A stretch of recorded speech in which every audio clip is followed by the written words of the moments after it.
Welcome to Indie Beacon Radio, where creative souls can find help in marketing their creations. You can send questions for each show on Twitter using the hashtag IndieBeacon. Now sit back and enjoy learning about our guest for this show.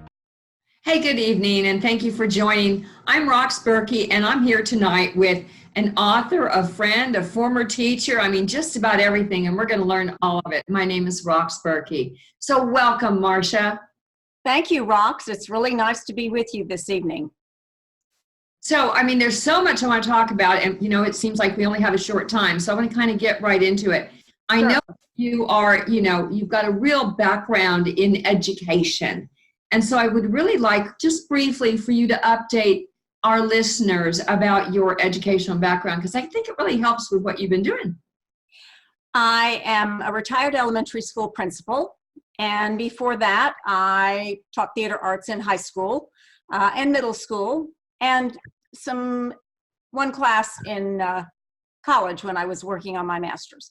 I also was a school board member for about 8 years on the Fort Worth board, and of course, just a longtime public school advocate. Kids went through public schools, and big PTA mom. There you go. And you have a couple of daughters. You live with your husband. Life is good. It really is. We are terribly blessed. We live on a lake and have gorgeous views, and I try to share those on Facebook often because if you have something like that, you shouldn't just keep it to yourself. No, and sharing is always very, very nice. So you've been writing for a while too, and I know we're going to talk about your series, but let's kind of go back a little bit. How long have you been writing? Well, I'm saying a little over 10 years because I'm not good at math, and it might be a smidge longer than that, but I know I've been retired for a little over 10 years, and I started right before I retired. So yeah, about that long. And I know from the sign behind you that you really kind of focus on romance, suspense. And so is that the genres that you like focusing on? Are they like your favorites? I like to read romantic suspense. I will read mysteries and I will read romance, but my favorite is when those two things are combined. And so, yeah, I write what I enjoy reading. Well, and that's awesome. So what audiences are you writing to? Well, I'm glad you asked that because my romantic suspenses are a little different than what is a lot out there. I write with characters who are in their 40s and 50s. And so that's different when you compare that to those who are in their 20s and 30s. My folks have always had lives before the story starts. They've had experiences, they've had losses, sometimes really bad losses. And the stories then are about how do they deal with that. And I'm a big believer in second chances, well, even third chances. So that's what's going on in my stories is people who are getting to have those second chances with careers, with love, even if they're not looking for love. So yeah, they always have a happy ever after. Not very fond of reading books that don't have that. The world is tough. We need to be able to know that we pick up certainly one of my books and it's going to end okay at the end. I just thought of this. My husband gave me this little plaque that he found when we were visiting in Maine. It says, "Everything will be all right in the end. If it's not all right, it's not the end." I like it. Yeah. That's really good. And he's been very supportive of this whole writing shtick. So I'm grateful for that. So is he one of your first readers of your books? He's a big editor person. Okay. He's a lawyer, and he has difficulty reading anything at the beginning where there are all kinds of errors because we know we put junk on the screen and then over a period of time make it better. Well, he can't see past the commas and everything. So he gets a finished copy, and also we talk a lot about the story and what's going on, and so I use him more that way. He would be a great editor, but I'm not certain I can afford him. So grown-up books for grown-ups with grown-up situations. And if there's any, because he's an attorney, if there's any legal issues going on, he helps you clarify that and get the right of it. Absolutely. Or he knows someone to put me in contact with. And that's been really great. And sometimes you just go online and hunt up. You can find just almost anything online, but better if you can talk to a real person. Of course. Of course. Now, I know that one of the books we're going to talk about is actually the last book, or book 4 in the Second Chance series. And you mentioned before, second chances, sometimes third chances. But the 4th book was released in April. So tell us about that. Can I tell you just a little bit about the series before I talk about this one? Yes, of course. Okay with that? Yeah. I like to read series. And I said to my younger daughter one time, I really want to write a series. Everybody loves series, but I don't know what to write about. And she said, oh, Mom, write about 4 friends who meet in camp when they're little kids. And they stay together their whole life, and you tell their stories. And I went, oh, okay. So that's the genesis for the series. Second act is the first one. I had to go on my blog and ask to how I could name the series. I was at a book club and someone said, oh, what's the name of the series? I had written the first book, and I said, oh, I don't know. I had not thought about it at all. So on the blog, I asked for ideas. I explained what the premise for the 4 books were, and then they very kindly, gracious readers that they are, said, oh, how about this and how about that? And so ultimately I changed the name of the first book and called it Second Act. And then I have Act of Trust and Act of Betrayal, and the last one, which is Act of Survival. There you go. Yeah. Very interesting. You can also see it back maybe over that way, over that shoulder. Yep, sure can. That's a compelling cover. So for the 4th book in this series, Act of Survival, where did you get the idea for the cover? I have an incredible cover artist, Charlotte, and oh my gosh, I can't believe I'm losing her last name, Volnick. And she is terrific and works with me. She did my first book when I was being published by Music Up Publishing, a small Canadian e-press, and Charlotte has done all of my covers since, and I'm really pleased to be able to work with her. So that's really nice that you actually do have somebody that you can, counted on. So now there's 4 books in the series, and we're done with this series, right? So people can get at this series where? You can find the book on all of my books are on Amazon. They're on Kobo. They're at Barnes and Noble, and they're on iTunes. Then print books are also at Amazon, and in my closet in my bedroom I have copies. So if someone lives nearby, they can just knock on my door and get one. So that brings me to kind of the next thing. So I know that you go out and you are out there for readers to come and get signed books, and you do several events. So what's the next event where readers could go and really meet you and shake your hand and get your opinion and get a signed book? That would be October 27th. It's a Sunday afternoon, October 27th. I had to look it up. I didn't want to tell you the wrong thing. Okay. And it's at J. McLaughlin. It's a dress shop on University. And the reason I'm I know that seems odd, but my daughter's mother-in-law works there, and she has a wonderful manager who is just very sweet. And we have she's a former teacher. And so we broke up a relationship, and she said, oh, I would just love to have a book signing for you. And so we're doing that on the 27th of October, Sunday afternoon, I think 3 o'clock.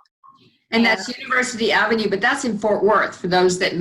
Yes, it is in Fort Worth. Yes. I had one just a couple of weeks ago at Monkey and Dog Bookstore. I guess it was the end of August. Okay.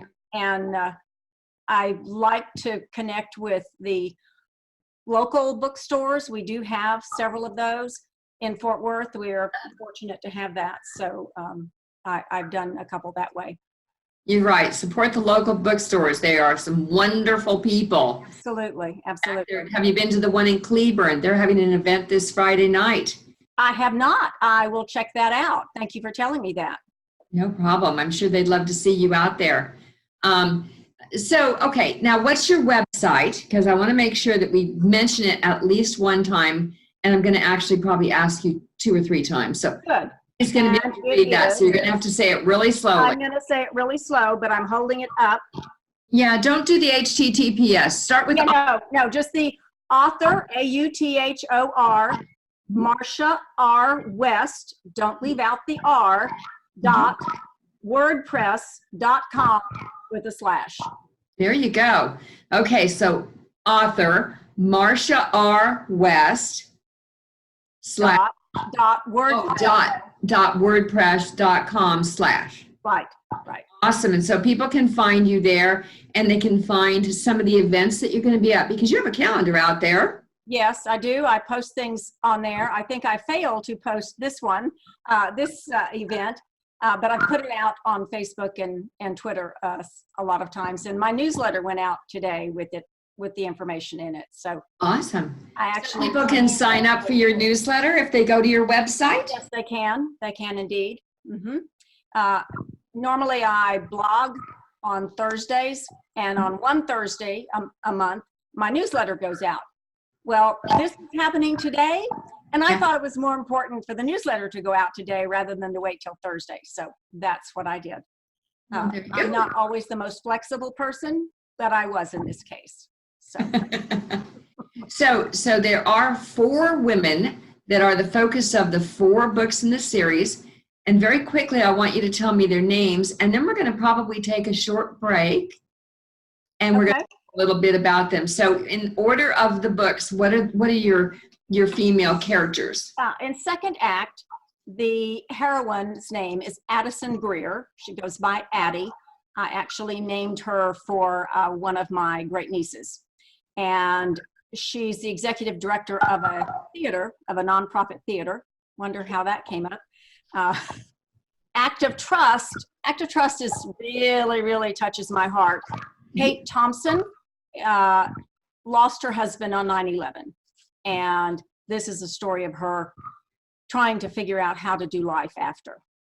In Act of Betrayal, the heroine is Devin Moore, and Devin lives in Dallas, and she owns her own cosmetics company. Okay. And then Act of Survival is Kim Dennison, and she is a battered wife. Yeah, Kim Dennison is one of these women that, too many people can relate to as far as abused and beaten by their husband. So what we're going to do, if you don't mind, Marsha, is we're going to take a short break. We're going to look for our sponsors, and when we come back a little bit, I want to dig a little bit into Kim, because I think she's a very, very telling character, and the development of her, I think, is really important. So stick around. What started as a love letter to her son has become an international love letter for all parents to their children. Now you can read acclaimed author Shanalee Charbonneau's story to your children. When her son was very sick, she calmed him by singing her own song to him. She turned that song into the book, My Mama Loves Me, I'm Her Little Boy. She wrote 3 more magical books for all parents and kids 6 and under. Available at Indie Lecter, Amazon, and all local and national outlets.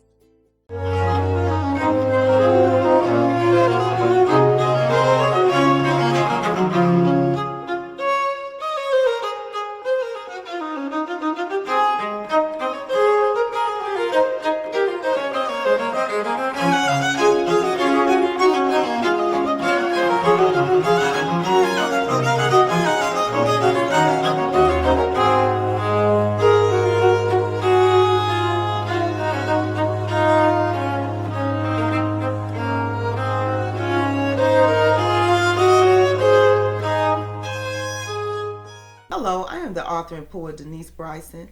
I am the author of The Things That Cross My Mind, Love's Reality, both in book and audio form.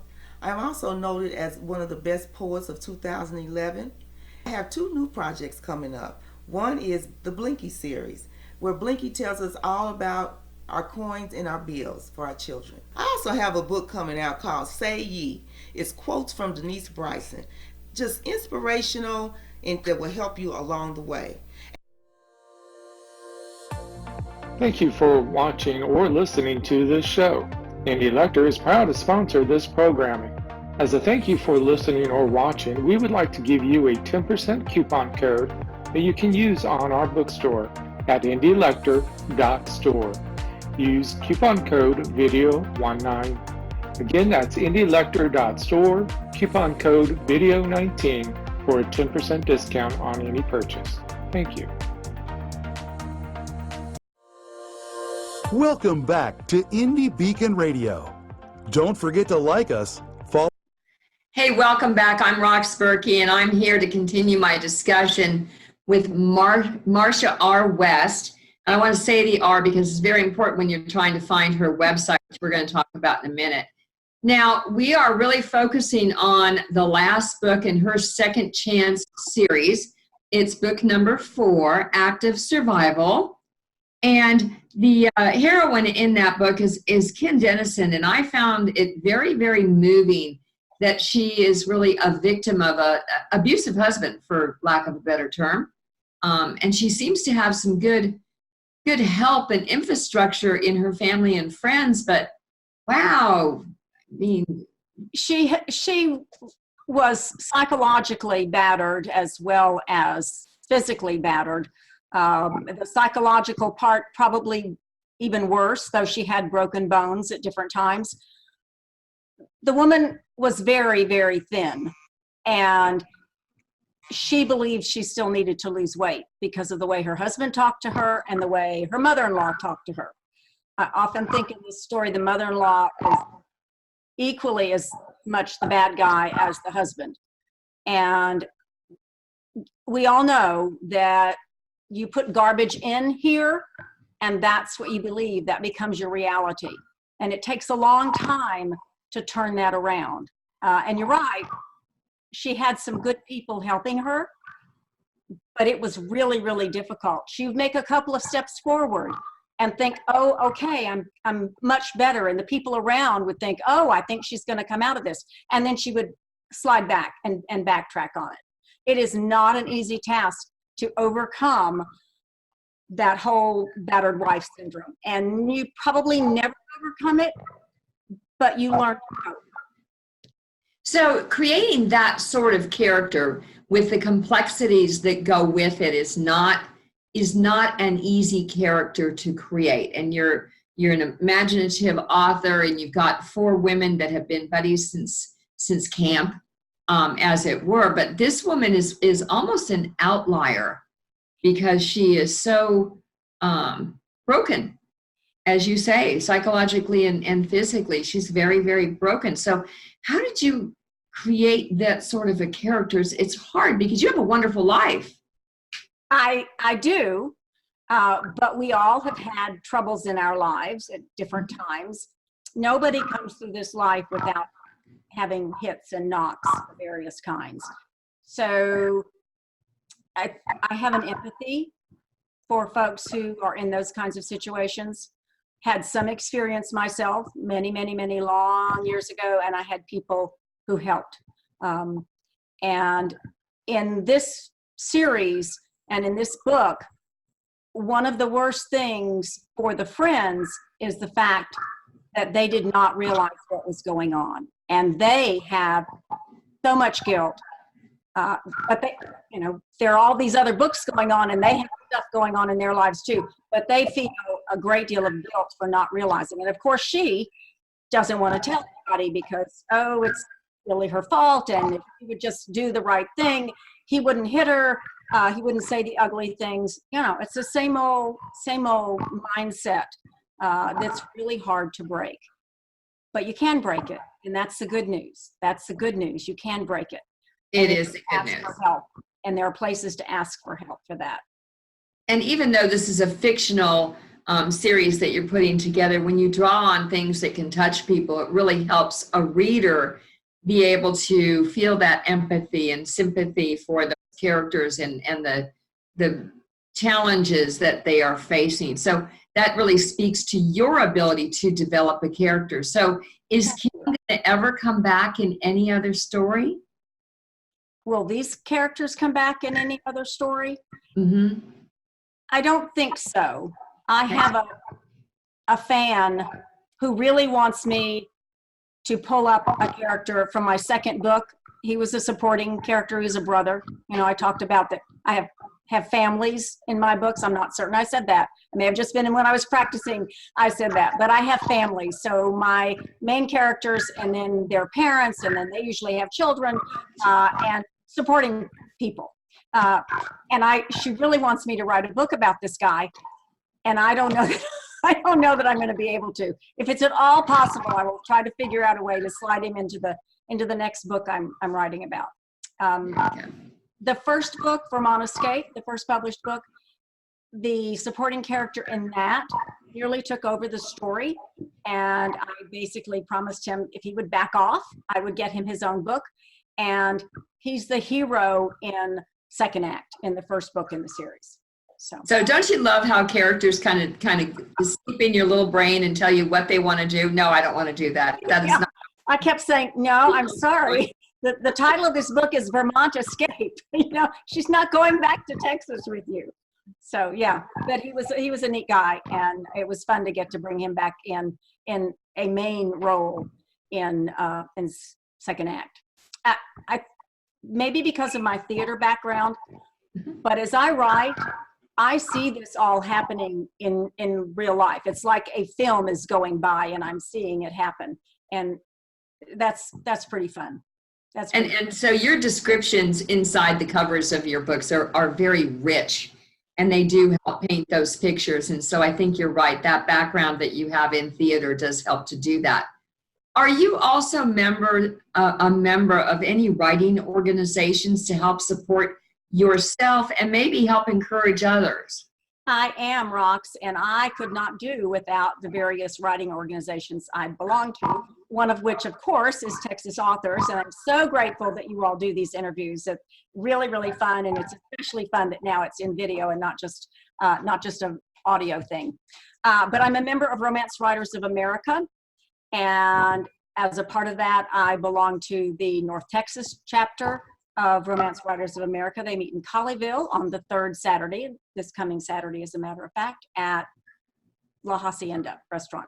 So you always get a good program and a good Mexican meal. You can hardly miss on that. And then I belong to the Kiss of Death, which is an online chapter for Romance Writers of America. And that's really exciting because right now they're doing a book in a week. And it doesn't really mean you're writing a whole book in a week, but there's this real push to get the words down, and you are accountable to report what you've done. And I'd never done this before, and the timing on it came out just perfectly because I'd been saying I'm going to write this next book. It's going to come out in 2020, but I hadn't started. Well, you know, you got to start. So being a part of Book in a Week kicked my rear end to start working on the character descriptions and looking at goal, motivation, and conflict and that sort of thing. And so yesterday I wrote a little over 2,000 words, and today I wrote just under 2,500 words. So I'm pretty stoked about that. And that's all along with trying to get ready for you and this radio show. So yeah, I'm excited. No, that's exciting though, because I know from talking with you that you normally do not necessarily write every single day. So now you have a challenge. And so almost 5,000 words in 2 days for someone who doesn't normally write every day, that's an accomplishment. It was really fun. I used to like to go on a writing retreat, and I could kick out on a Friday through Sunday noon about 15 to 17,000 words without the interference of pets and husbands and phone calls and emails and all of that. But I'm really excited about how this worked. It may have shown me that, just set those 2 hours aside, and that's what you do, and you don't answer the email and you don't answer the phone. And so, I may have found a new way to write. And so we're going to take a short break to hear from our sponsors here. But before we do, I want to see if I have your website correct. It's author Marsha R West .wordpress.com/ Yes, absolutely. And Okay. my blogs are there. My website is there. You can sign up for the newsletter there, and everything's right there. Hey, we'll be right back. Okay, good. What would you do if you had to put your life on hold to care for a loved one? I'm Charlotte Canyon, award-winning author of the book, You Have to Laugh to Keep from Crying, How to Parent Your Parents. That was a question I had to ask myself some 16 years ago, and you'll have to ask the same question. I had a father-in-law with dementia, a mother with Alzheimer's, and a dad with Parkinson, all at the same time.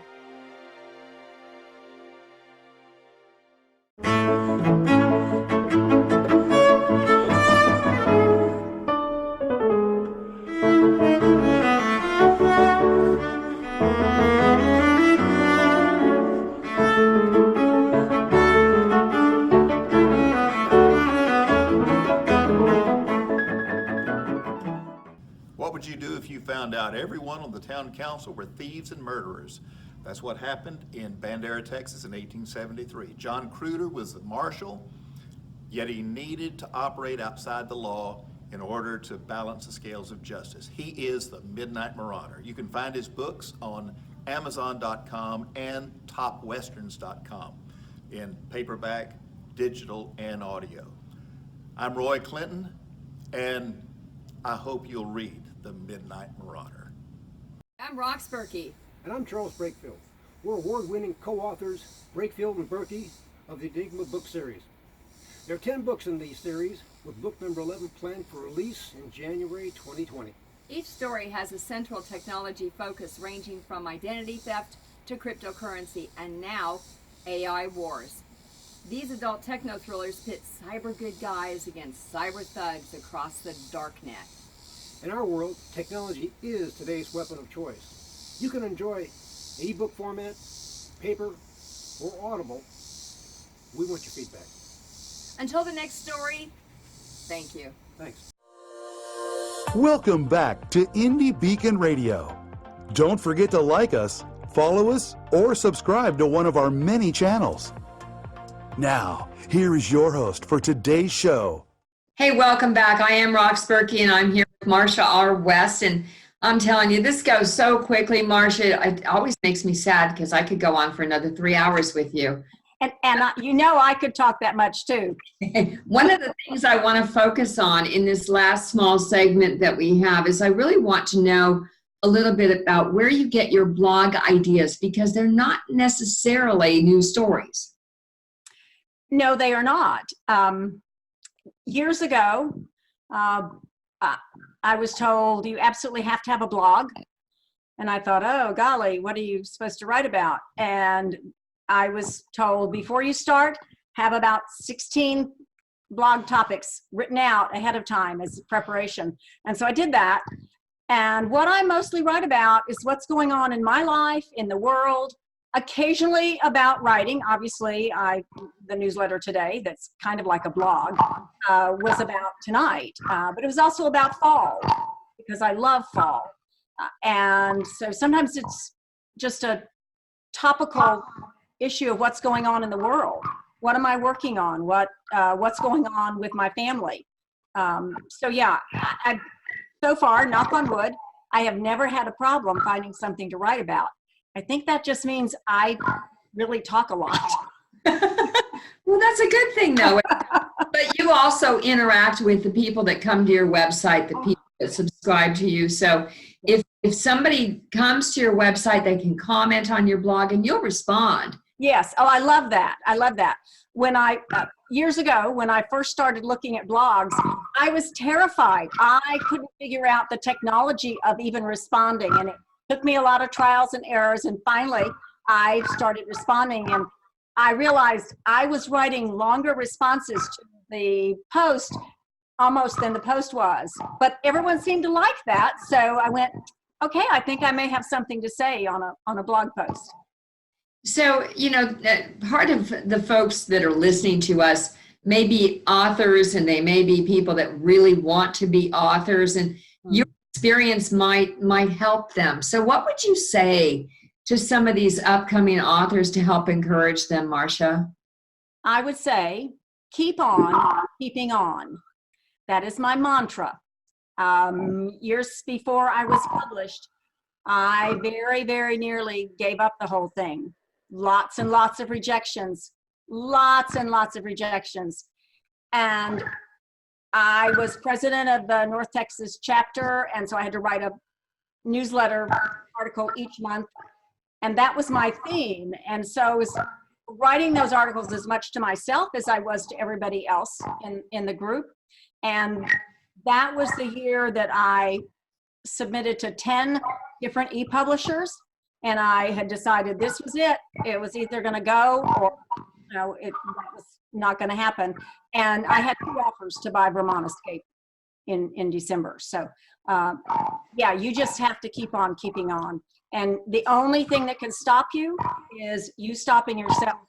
If you have something to say, if you have a voice, and let me tell you, you do, no one can say your message just the way you do.